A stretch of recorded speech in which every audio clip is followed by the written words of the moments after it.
नमस्कार विद्यार्थी मित्रांनो, डेसिमल फ्रॅक्शन यामध्ये आज आपण शिकणार आहोत practice set 16.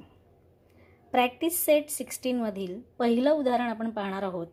If 317 into 45 is equal to 14,265 असे उत्तर आहे.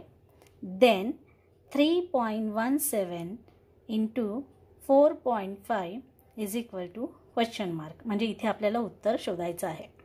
आता वर आणि खाली या पूर्ण प्रश्नाचं तुम्ही नीट निरीक्षण केलं तर तुम्हाला हे अंक सेम दिसतील. 3, 1, 7, 4, 5 त्यांच्यामध्ये क्रियासुद्धा एकच करायची, गुणाकार करायचे.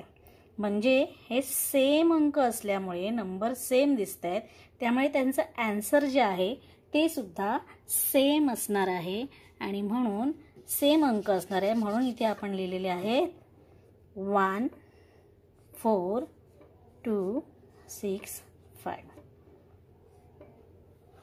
सेम अंक असणार आहेत. आता फरक फक्त आपल्याला एवढाच करायचा आहे की इथे डेसिमल पॉईंट कुठेही नाही आहे, इथे मात्र डेसिमल पॉईंट आहे. त्यामुळे इथे उत्तराला आपल्याला या डेसिमल पॉईंटवरून इथे पॉईंट कुठे द्यायचा हे शोधावं लागणार आहे. आता नीट लक्ष द्या. 3.17 यामध्ये डेसिमल पॉईंट नंतर किती अंक आहेत, किती नंबर आहेत? 1, 2. म्हणजे इथे 2 नंबर आहेत, 2 नंबर आहेत. इथे 4.5 यामध्ये डेसिमल पॉईंट नंतर किती अंक आहेत? तर फक्त 1 आहे. त्यांची बेरीज केली तर उत्तर येतं 3. बेरीज केली तर किती येणार? आन्सर येणार 3. म्हणून हे 3 जे अंक आहेत ते राईट टू लेफ्ट आपल्याला यायचं आहे. राईट टू लेफ्ट 3 अंक सोडून आपल्याला डेसिमल पॉईंट द्यायचं आहे. 1, 2, 3 आणि इथे हा डेसिमल पॉईंट दिलेला आहे. म्हणजे आपल्या या प्रश्नाचं उत्तर असणार आहे 3.17 into 4.5 is equal to 14.265. काल सांगितल्याप्रमाणेच 14.265 असं वाचायचं नाही, तर 14.265 असं आपलं उत्तर येणार आहे. हे आपण रफ वर्क केलेलं आहे, त्यामुळे हे लिहायची गरज नाही. हे फक्त तुम्हाला समजण्यासाठी मी लिहिलेलं आहे. समजलं? आता आपण पाहणार आहोत दुसरं उदाहरण. If 503 into 217 is equal to 1,09,151 असं उत्तर आलेलं आहे. Then 5.03 into 2.17 is equal to question mark केलेला आहे. म्हणजे इथे आपल्याला उत्तर शोधायचं आहे. चला तर आपण उत्तराकडे जाऊया. इथे मगाशी सांगितल्याप्रमाणे अंक सेम आहेत बघा. इथे 5, 0, 3, 2, 1, 7. त्यामुळे या डेसिमल फ्रॅक्शन असेल तरी देखील याचं जे उत्तर असणार आहे ते या अंकांप्रमाणेच असणार आहे. म्हणून आपण ते अंक आधी लिहून घेऊया. 1, 0, 9, 1, 5, 1 हे अंक आपण जसेच्या तसे लिहिलेले आहेत. आता इथे डेसिमल फ्रॅक्शन डेसिमल पॉईंट कुठे द्यायचा हा विचार करण्यासाठी आपल्याला इकडे प्रश्नाकडे यावं लागेल. 5.03 यामध्ये किती डेसिमल पॉईंट नंतर किती डेसिमल पॉईंट नंतर किती अंक आहेत? 1, 2. त्यामुळे मी इथे लिहिले 2. 2.17 यामध्ये डेसिमल पॉईंट नंतर किती अंक आहेत? 1 आणि 2 हे आहेत 2. मग ह्या दोघांची बेरीज केली तर किती होणार? 2 + 2 4. म्हणून जे उत्तर आपण लिहिलेलं आहे या उत्तरामध्ये 4 घरं म्हणजेच 4 संख्या सोडून राईट टू लेफ्ट 4 संख्या सोडून आपण डेसिमल पॉईंट देणार आहोत. म्हणून 1, 2, 3, 4 आणि इथे आला डेसिमल पॉईंट. म्हणजे आपलं उत्तर येणार आहे 10.9151 आणि हे पुन्हा मगासारखं हे रफ वर्क आहे, त्यामुळे ते लिहायची गरज नाही आणि म्हणून आपलं उत्तर आलेलं आहे 10.9151. प्रॅक्टिस सेट 16 मधला प्रश्न तिसरा आता आपण पाहणार आहोत, मल्टिप्लाय. आता आपल्याला डेसिमल फ्रॅक्शनचा गुणाकार शिकायचा आहे. पहिलं उदाहरण आहे 2.7 × 1.4. डेसिमल फ्रॅक्शनचा गुणाकार करताना आधी आपण हे जे अंक आहेत ते डेसिमल पॉईंट शिवाय लिहिणार आहोत. म्हणजे 2.7 आहे ते फक्त 27 असे लिहायचे आहेत, इंटू 1.4 जे आहे ते 14 म्हणून लिहायचे आहेत. समजले? हा पॉईंट घ्यायचा नाही, आपल्याला डेसिमल पॉईंट काढून त्या संख्या ज्या तयार होतील असाच गुणाकार करायचा आहे. 4 × 7 28,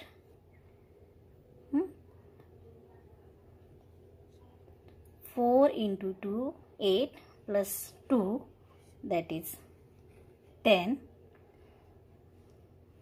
0. हा 0 का घेतला? कारण आपण 1 ने इथे आता गुणणार आहोत आणि हा 1 फक्त 1 नाही आहे, तर तो 10 आहे. युनिट प्लेसला नाही आहे, तो 10 प्लेसला आहे, म्हणून त्याची किंमत झाली 10. मग तो 10चा जो 0 आहे तो आपण आधीच लिहिलेला आहे इथे. तर 1 × 7 7, 1 × 2 2. तर ह्यांची आपण बेरीज करणार आहोत. 8 7 आणि 3. म्हणजे उत्तर आलेलं आहे 378. पण हे आपण विदाऊट डेसिमल पॉईंट केलेलं आहे. आता हे जे आन्सर आपण काढलेलं आहे ते किती आले आहे? 2.7 × 1.4, 378. आता आपण या डेसिमल पॉईंटचा विचार करूया. किती आहे डेसिमल पॉईंट? इथे 1 आहे, पॉईंट नंतर 1 आहे आणि इथे पॉईंट नंतर 1 आहे. म्हणजे हा 1 आणि 1 म्हणजे किती झाले? 2 झाले. ते 2 पॉईंट झाल्यामुळे आपण राईट टू लेफ्ट किती घरं सोडणार आहोत? 1 2 पॉईंट. म्हणजे ह्याचं आन्सर येणार 3.78. हे या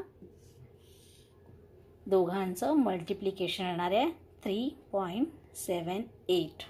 यानंतर आपण दुसरं उदाहरण पाहणार आहोत 6.17 × 3.9. आता याचं उत्तर काढण्यासाठी पुन्हा एकदा आपण डेसिमल पॉईंट न लिहिता या संख्या लिहिणार आहोत. म्हणजेच 6.17 आहेत ते न लिहिता 617 लिहिणार आहोत, इंटू 3.9 न लिहिता 39 लिहिणार आहोत. त्यांचा गुणाकार आपण नेहमीप्रमाणे करतो तसाच. 9 7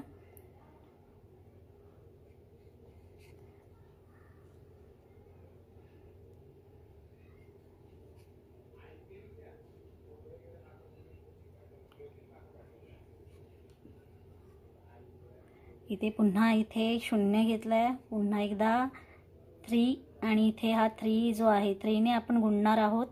3 ने 7 ला गुणणार आहोत आणि हा 0 आपण का लिहितो? कारण आपण 3 ने नाही तर 30 ने लिहितो.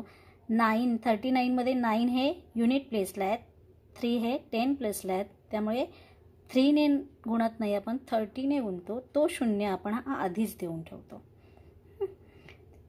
3 7 21, रेज झाले 2, 3 1 आणि हे 2 5 3 16 18. बेरीज करूया. 3 6 0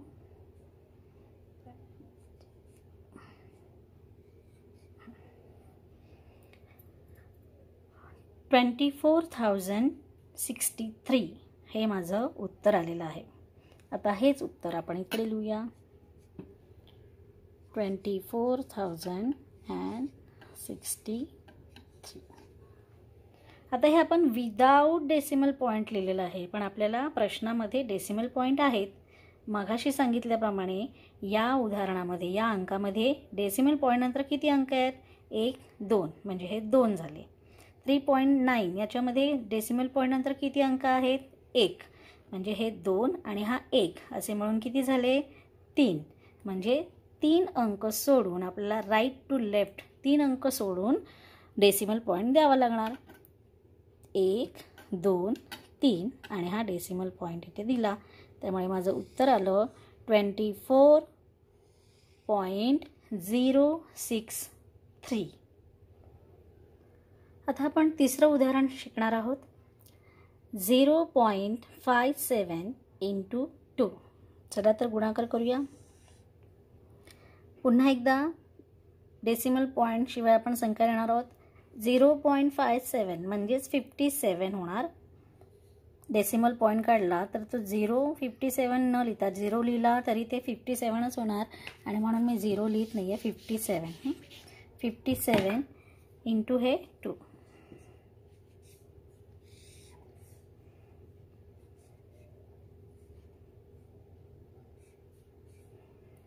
म्हणजे उत्तर आलेलं आहे 114. हे उत्तर मी इथे लिहिलं 114. पण आपला डेसिमल पॉईंट जो आहे तो द्यायचा आहे अजून. इथे डेसिमल फ्रॅक्शन आहे आणि डेसिमल पॉईंट नंतर किती संख्या आहे तर 1 आणि 2. इथे मात्र डेसिमल पॉईंट नाही आहे, तेव्हा ही डेसिमल फ्रॅक्शन नाही आहे. इथे 2 संख्या आहेत. डेसिमल पॉईंट नंतर इथे काहीच नाही, म्हणजे फक्त 2 संख्या सोडून राईट टू लेफ्ट 2 संख्या सोडून आपल्याला उत्तरामध्ये डेसिमल पॉईंट द्यायचं आहे. 1 2 पॉईंट म्हणजे आपलं उत्तर आलं 1.14. पुढचं उदाहरण आहे 5.04 × 0.7. यांचं मल्टिप्लिकेशन करायचं आहे आपल्याला. तर आपल्याला मगाशी जी पद्धत सांगितली त्याचप्रमाणे डेसिमल पॉईंट काढून आपण संख्या लिहिणार आहोत. 5.04 आहे, ते पॉईंट काढल्यानंतर आपल्याला 504 मिळणार. इंटू 0.7 याचा पॉईंट जर काढला आपण तर ते 7 होणार. 07 म्हणजे 7. 07 लिहायची गरज नाही.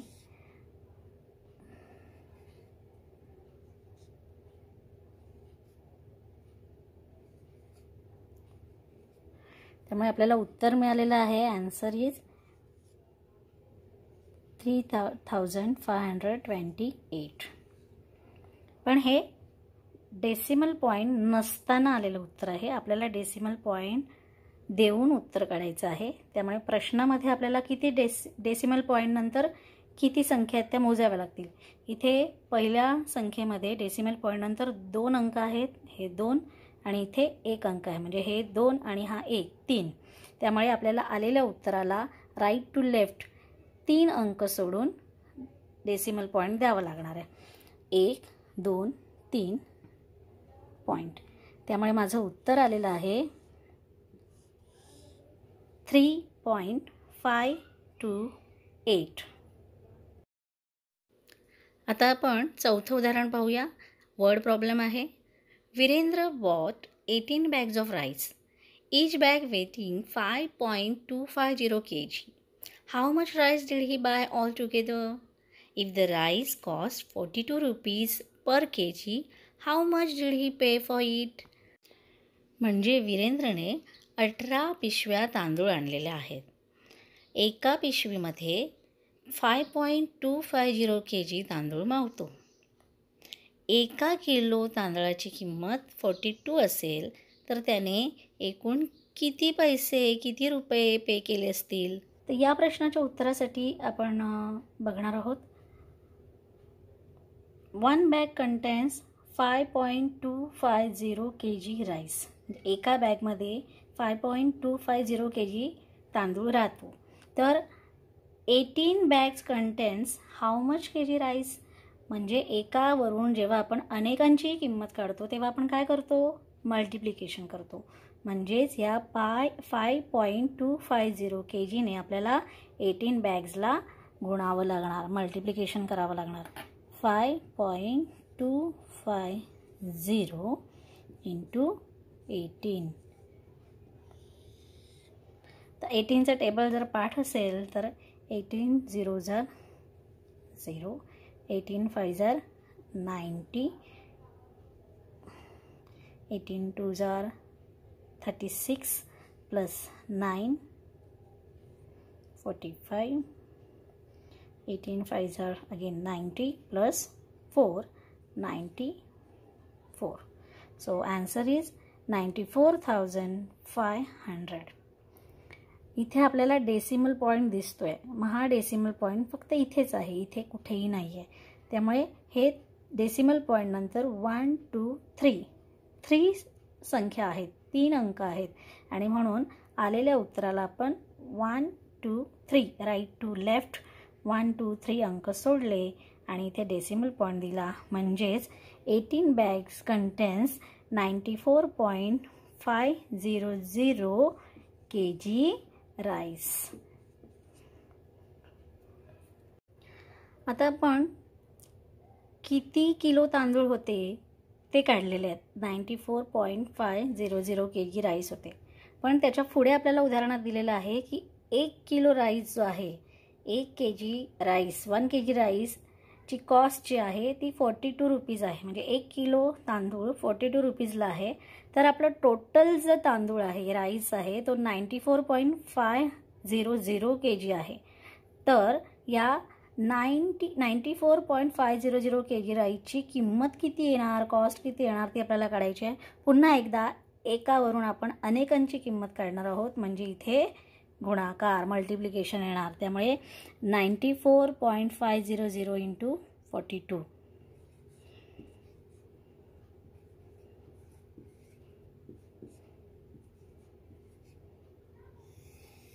चला मल्टिप्लिकेशन करूया.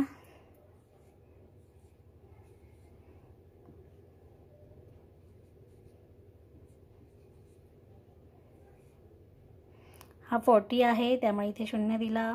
4 नाही आहे, तो 40 आहे. 40.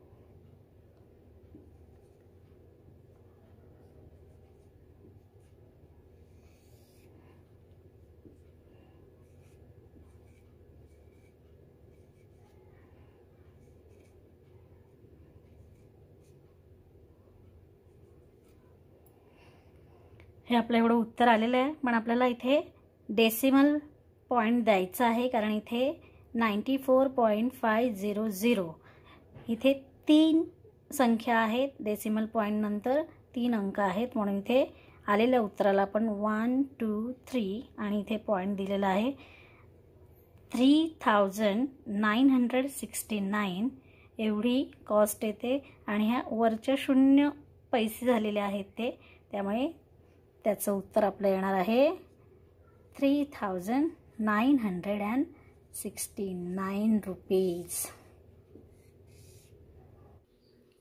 आता आपण पाहणार आहोत 5वं उदाहरण.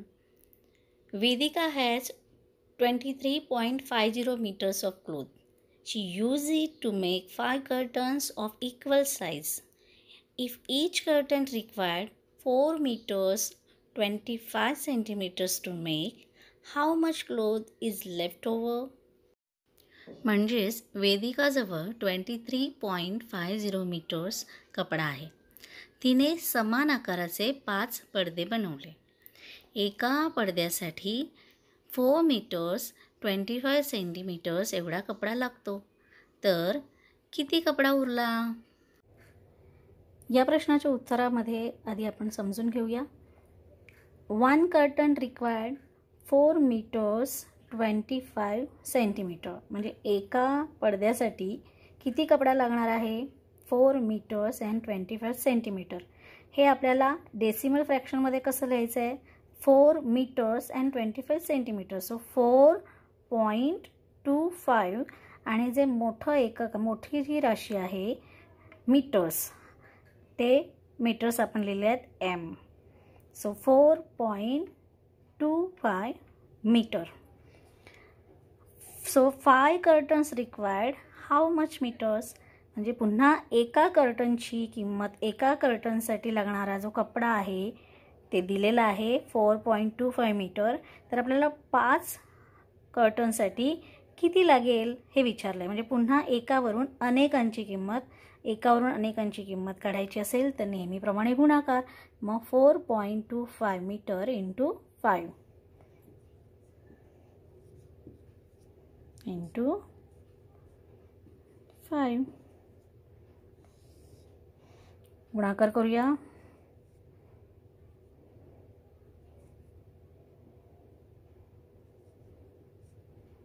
आता हे उत्तर आपल्याला मिळालेलं आहे, पण आपल्याला डेसिमल पॉईंट द्यायचं आहे. इथे फक्त 4.25 मध्ये डेसिमल पॉईंट नंतर 2 अंक आहेत. इथे कुठेही डेसिमल पॉईंट नाही आहे, त्यामुळे हे फक्त 2 अंक विचारात घ्यायचे आहेत. आणि म्हणूनच आलेल्या उत्तराला राईट टू लेफ्ट 2 अंक सोडून डेसिमल पॉईंट द्यायचा आहे. 5, 2, 1, 2 आणि इथे हा डेसिमल पॉईंट. म्हणजे 5 कर्टन्स रिक्वायर्ड 21.25 मीटर क्लोज. आता पुढे बघूया. वेदिका जवळ आहे. Vedika has 23.50 meters of clothes. वेदिकाजवळ 23.50 मीटर एवढा कपडा होता. And she use 21.25 meters of cloth. तिने तो कपडा 5 कर्टनसाठी वापरलेला आहे. तो किती लागला? 21.25 मीटर. तर आपल्याला शोधायचं आहे cloth remain with Vedika is. म्हणजे वेदिकाजवळ किती कपडा उरला. मग आता किती उरले किंवा किती लेफ्ट राहिले हे करण्यासाठी आपण काय करतो? सबट्रॅक्शन.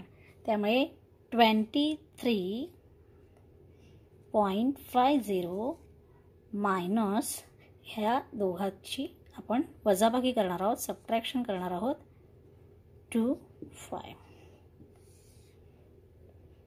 बघा